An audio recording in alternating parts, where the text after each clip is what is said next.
After a lengthy legal battle over making public documents pertaining to his taxes, the U.S.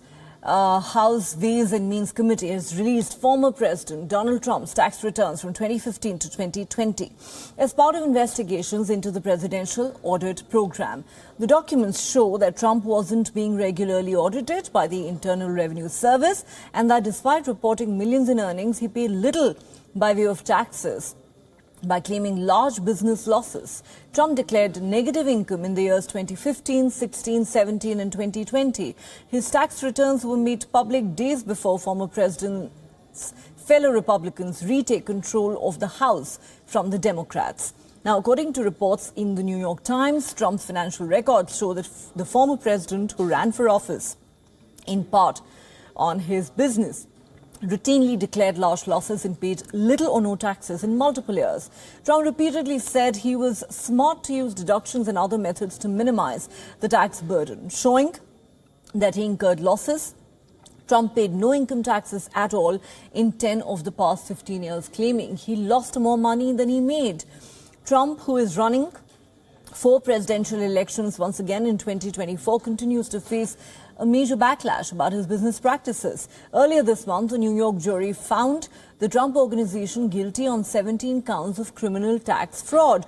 Even though Trump was not a part of the trial, prosecutors said he knew about the off-the-books practices.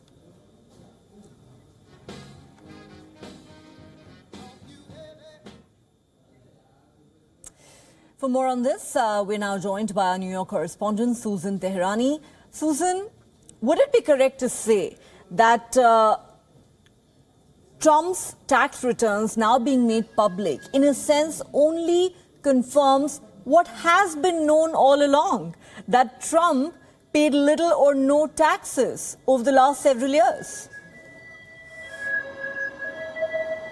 Yeah, that's absolutely correct. And, this is much ado about nothing, considering the fact that when you talk to accountants, I actually talked to one just earlier before I came on to speak to you, Trump benefited from every single real estate tax hole that existed. And it was a loophole, basically, for real estate professionals that may seem unfair to the rest of us. And one of those is called passive loss limitations on real estate, which is exempt. The reason for that is because this is just U.S. law. What he did was completely lawful. It's because real estate is such a high-risk job and it needs incentive, so these incentives are provided. Many people go bankrupt because of real estate. Other people make a lot of money. Now, the issue with this situation is that the House Ways and Means Committee can perhaps provide a roadmap for Donald Trump's taxes to be audited for those 2 years, that the first 2 years that he was president, to go ahead and be audited.